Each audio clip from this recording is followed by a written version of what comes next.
Presiden terpilih Prabowo Subianto bertemu Ketua Umum Partai Nasdem Surya Paloh di Nasdem Tower. Sejumlah pesan disampaikan kedua tokoh. Surya Paloh menyebutnya sebagai silaturahmi hubungan personal selama 40 tahun. Ya, Surya Paloh juga kembali mengucapkan selamat kepada Prabowo Gibran, sementara Prabowo menyatakan perlunya kerjasama di kalangan elit. Bagaimana kemudian prospek pertemuan Surya Paloh dan Prabowo Subianto dalam peta politik pasca Pilpres? Kita akan bahas pemirsa bersama dengan sejumlah narasumber. Ada Sekjen Partai Nasdem yaitu ada Pak Hermawi Taslim, kemudian Direktur Parameter Politik Indonesia yaitu ada Mas Adi Prayitno dan juga Direktur Indo Strategik yaitu ada Mas Ahmad Khairul Umam. Selamat sore Bapak-bapak semua. Selamat sore Mbak Tisa, selamat sore Mas Andro. Pertama saya ingin ke Pak Hermawi terlebih dahulu. Pak Hermawi Taslim, Nasdem, kalau kita lihat nih dalam VT yang beredar, Nasdem menggelar karpet merah buat Prabowo Subianto di DPP di Tower Nasdem. Apa maknanya Pak Hermawi? Jadi begini, hari ini kita buka puasa bersama. Buka puasa bersama, kita mengundang anak-anak yatim yang insya Allah juga akan dihadiri oleh Anies Baswedan. Jadi karpet merah itu sudah ada dari pagi untuk acara buka puasa bersama. Kalau nggak percaya silakan datang, Pak Khairul silakan datang. Jadi itu memang semua di lobi Nasdem itu semua karpet berwarna merah. Jadi nggak ada makna khusus ya? Hari ini. Nggak ada makna khusus ya? Oh hari ini aja karpet merahnya. Tadi kami memang beberapa orang mendampingi Pak Surya menyambut Pak Prabowo di pintu gerbang Nasdem Tower.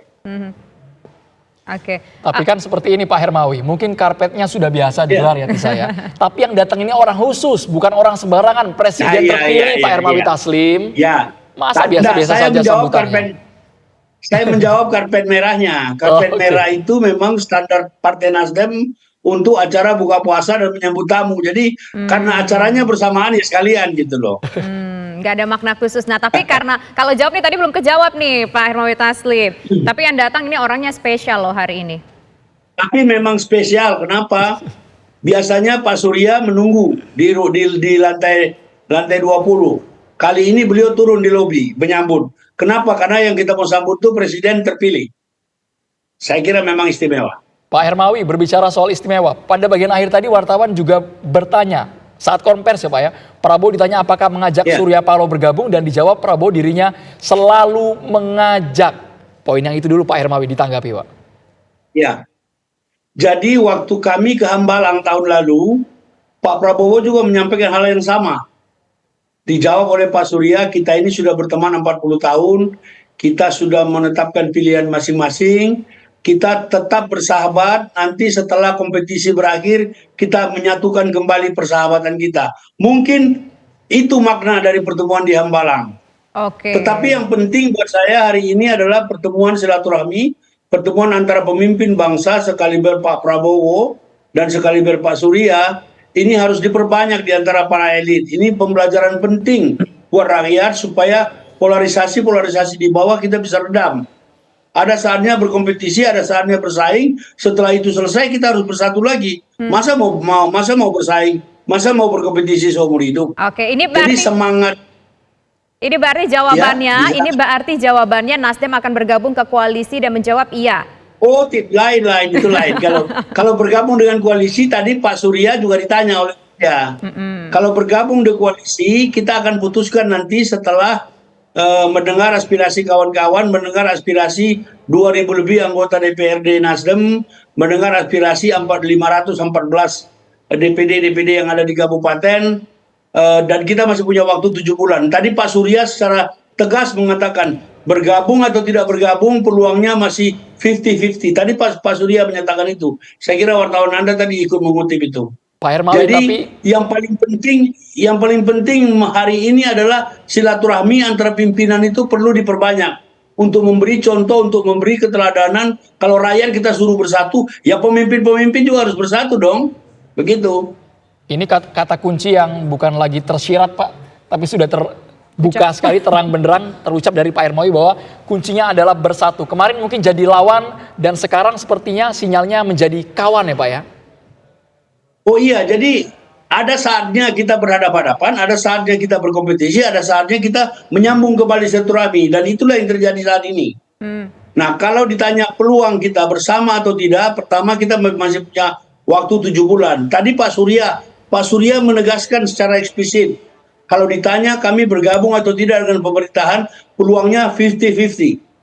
Sekedar informasi kepada Anda, kalau tidak ada aral melintang, 30 menit lagi Anies akan sampai di Nasdem Tower untuk ikut buka puasa bersama. Nah. Jadi yang kami bangun itu silaturahmi, kebersamaan, yang di atas kepentingan pertentangan, di atas kepentingan kelompok, di atas kepentingan partai, ada yang lebih utama, yakni kebersamaan sebagai sesama anak bangsa.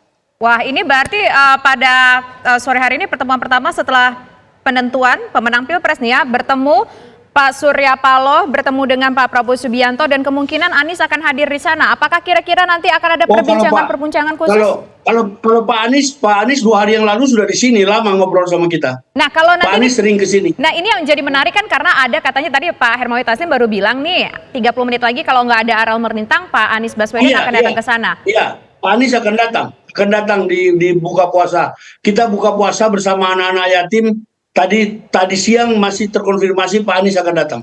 Oke. Pak Hermawi, soal posisi Anies Baswedan, Pak, banyak juga kan mungkin pihak yang menyangka harusnya ketika 2 tokoh besar bertemu, kenapa Anies tidak dilibatkan tadi siang? Apakah ini memang betul sudah mengarah Anies ditinggal oleh Nasdem? Itu Pak, anggapan publik seperti itu Pak Hermawi Taslim.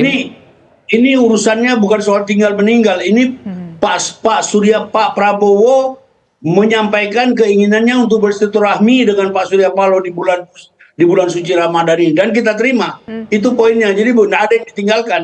Tidak ada yang ditinggalkan. 2 hari yang lalu Pak Anies juga lama sama kita di sini, sampai berbuka puasa di sini. Oke, kira-kira Pak Anies waktu 2 hari yang lalu ngobrolin apa sama Pak Surya Paloh? Apakah ada kaitannya juga dengan Prabowo Subianto? Karena kita tahu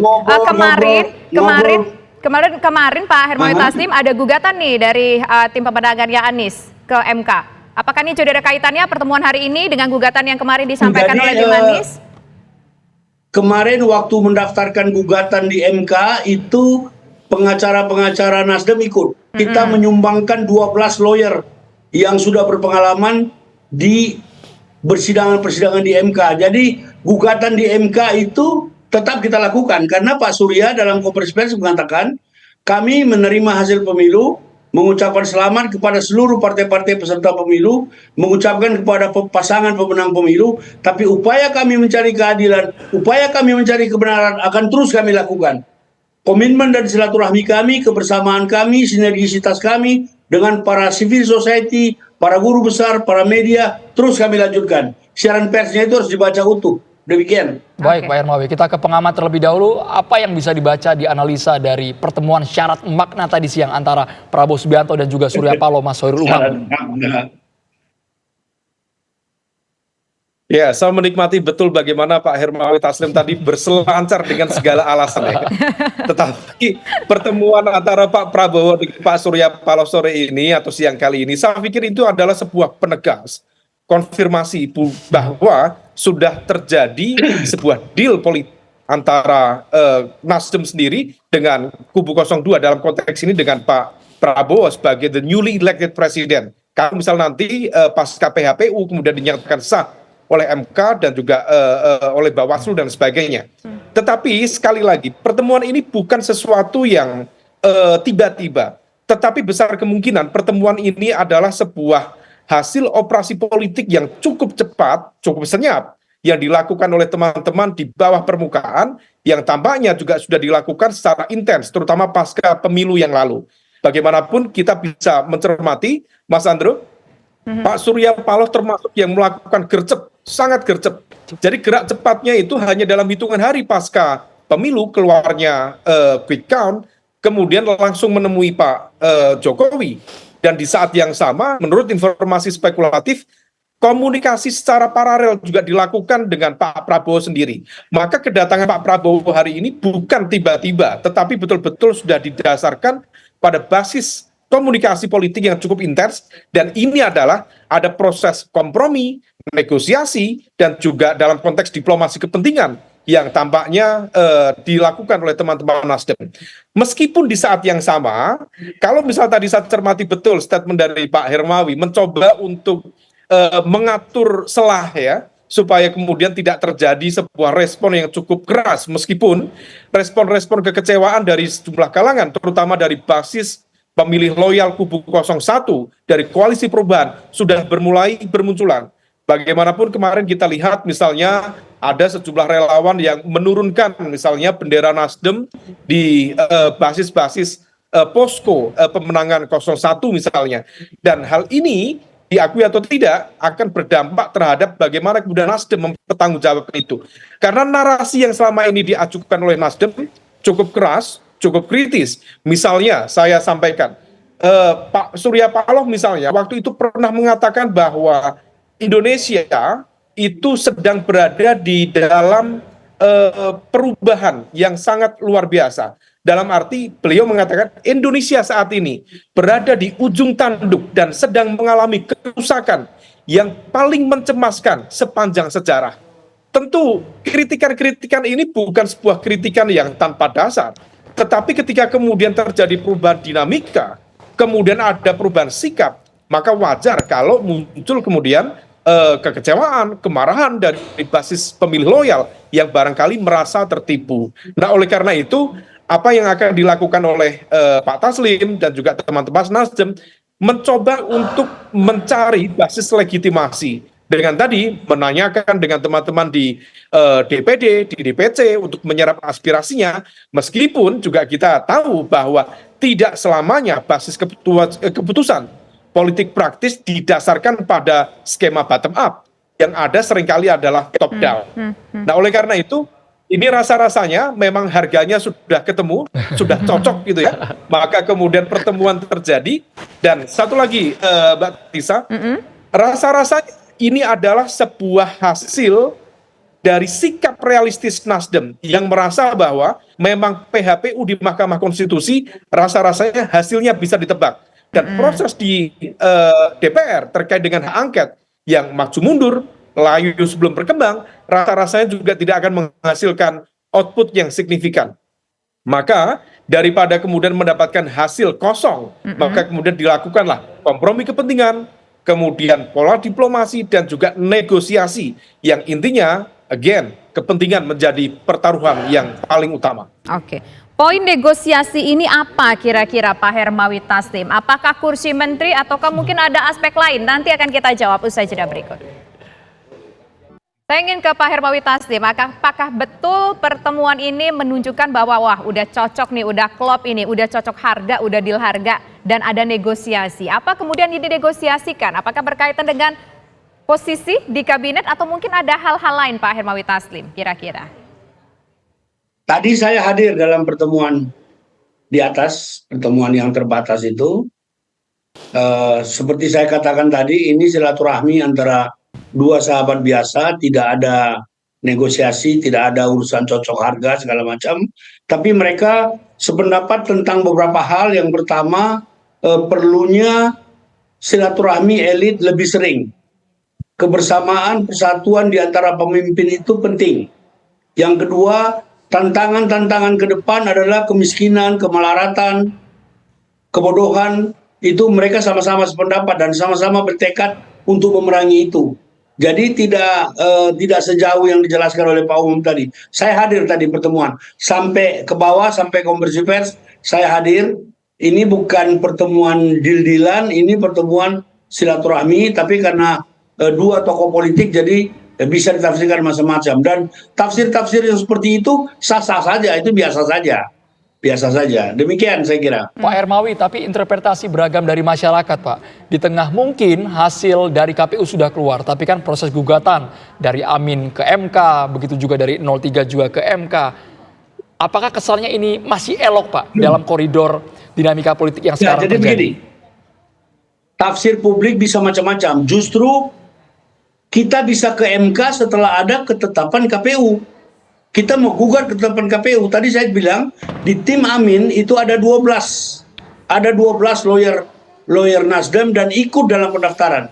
Justru MK itu ada untuk menggugat keputusan KPU. Jangan dibalik-balik. Kalau selama KPU belum memutuskan sesuatu, enggak mungkin ada orang ke MK. Dan itu biasa saja. Biasa saja orang yang ke MK itu adalah orang yang menggugat keputusan KPU, baik dia perorangan sebagai caleg maupun dia sebagai partai maupun dia sebagai paslon pilpres. Orang ke KPU, orang ke MK itu setelah mendapat keputusan KPU. Ya, Pak Demikian. Hermawi, tapi Jadi agak jalan bingung. paralel. Ya, Pak Hermawi. Ya, Pak silakan. Hermawi, tapi gini, orang kan di luar juga melihat, masyarakat mungkin juga sedikit bingung melihat. Hari ini bertemu Pak Prabowo dan Pak Surya Paloh buka puasa bersama bareng, rencananya juga Pak Anies Baswedan akan hadir di sana. Tapi kemarin kita melihat bahwa Nasdem pun bahkan mempersiapkan 12 lawyer dan timnya dari Anies Imin pun mereka juga melaporkan ini ke MK, mengajukan gugatan kepada MK. Jadi sebenarnya itu sudah ikhlaskah dengan hasil pemilu yang katanya ya udah kita terima bersama-sama, kita jalin lagi silaturahmi atau gimana Pak? Jadi kan bingung, satu sisi kayaknya nggak ikhlas nih, satu sisi lagi tapi kayaknya udah solid. Tafsir publik itu sah-sah saja. Yang saya mau mengatakan, orang baru bisa ke MK kalau ada keputusan KPU. Jadi kita Nasdem itu bagian dari tim Amin yang 12 orang tadi bukan untuk mengurus perkara Nasdem. Yang mengurus perkara Nasdem ada lagi, yang 12 orang itu adalah gabungan bersama tim Amin. Ya. Nama saya juga ada di situ. Kalau Anda lihat surat kuasanya ada. Dan itu biasa. Kita menggugat keputusan KPU. Jadi termohon di situ KPU. Kalau ada pihak lain nanti pihak terkait namanya. Kita namanya pemohon. KPU namanya termohon. Tidak ada sebenarnya kalau publik diadvokasi dengan lebih baik, dicerdaskan lebih baik, tidak ada kebingungan. Karena Pak Surya dalam konferensi pers ketika menyatakan menerima hasil KPU, beliau mengatakan upaya kami mencari kebenaran, mencari keadilan tidak akan pernah berhenti. Sinergisitas kami dengan civil society, dengan para guru besar, dengan media massa tetap terjalin rapi. Itulah misi kita ada untuk mencari kebenaran. Jadi tidak ada dikotomi di situ.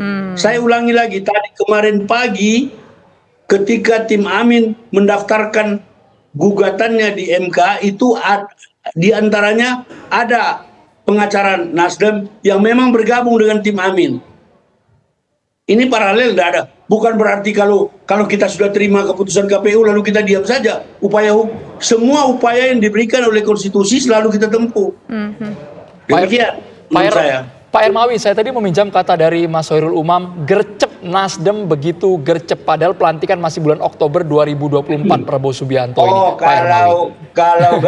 Kalau gercep itu salah satu ciri restorasi. Kalau Anda baca pembukaan ya deklarasi manifesto Partai Nasdem yang dulu dibacakan oleh Anies ketika Ormas Nasdem didirikan, salah satu cirinya adalah kecepatan untuk bertindak. Kita bisa buka file bagaimana peristiwa Jawa Barat yang mencalonkan RK, itu Nasdem juga yang tercepat. Jadi memang Nasdem selalu mengambil momentum awal dan itu menjadi ciri khas kami. Goalsnya apa sih kalau ngambil momentum awal dengan setelah diumumkan hasil dari KPU tadi? Goalsnya Ya, apa? Itu sudah menjadi ciri kami. Kami rapat begitu. Jadi keputusan KPU itu kami tunggu 1 hari dari pagi sampai malam. Kita nobar bersama-sama. Pernah terhenti karena salah baca dan seterusnya. Setelah itu kita susun siaran pers. Pak Surya membacakan untuk tidak menciptakan banyak tafsir. Selama ini kan Pak Surya selalu bicara oral. Kemarin itu beliau membacakan semua, membacakan teks secara utuh. Beliau baca sendiri. Jadi ini bagian dari eksistensi Nasdem, selalu menjadi yang tercepat, selalu menjadi yang terdepan dalam proses pengambilan keputusan. Saya ke Mas Hoirul Umam, Mas Umam, apakah betul gercep atau gerak cepat ini sudah mengarah apakah posisi Nasdem nanti di dalam pemerintahan atau di luar pemerintahan? Kesanakah sinyalnya Mas Umam? Saya berani bertarung dengan Pak Hermawi kalau misalnya soal ini. Tapi apa yang tadi disampaikan oleh Pak Hermawi, sudah ada pertemuan visi, persamaan ide. Itu adalah sebuah sinyal sekaligus kode keras yang kemudian bisa kita tebak bisa kita prediksi bahwa itu akan menjadi sebuah pintu bagi masuknya manuver Nasdem untuk berada di kubu Prabowo ke depan. Dan ini tampaknya sudah terkonfirmasi dari sejumlah pihak. Adapun kemudian langkah-langkah secara hukum melalui PHPU di Mahkamah Konstitusi, termasuk juga ikhtiar yang masih belum tentu kejelasannya melalui angket di DPR, rasa-rasanya itu adalah sebuah bagian dari face saving strategy atau strategi menyelamatkan muka dalam konteks bagaimana kemudian menjaga sentimen supaya kemudian tingkat ketidakpuasan termasuk juga kekecewaan publik terhadap manuver yang dilakukan, karena bagaimanapun juga setiap manuver pasti ada konsekuensi. Nah, apa yang dilakukan ini adalah bagian dari menavigasi supaya kemudian manuver itu tidak menghasilkan kekecewaan atau output-output yang negatif ke depan. Nah, adapun kemudian pintu ini semakin terbuka karena bagaimanapun juga statement dari Pak Prabowo tentang rekonsiliasi. Rekonsiliasi adalah sebuah terminologi yang sebenarnya ini merupakan derivasi lain dari upaya untuk membuka politik akomodasi. Dalam konteks ini, politik akomodasi mutlak juga dilakukan oleh Pak Prabowo. Karena praktis dari koalisi 02, akumulasi kekuatan suaranya praktis baru 42-45%.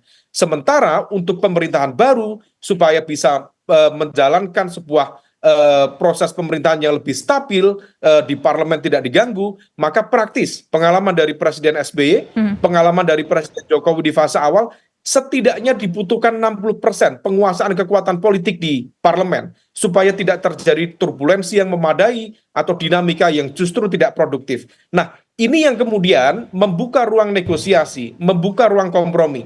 Di satu sisi Pak Prabowo membutuhkan itu, di sisi lain Nasdem rasa-rasanya juga sangat membutuhkan itu sebagai bagian dari wealth defense strategy itu. Nah, oleh karena itu yang menjadi pertanyaan selanjutnya adalah apakah ini manuver Nasdem sepihak ataukah kemudian Nasdem sama sekali juga tidak memberikan sinyal belok kiri kepada PKB dan PKS.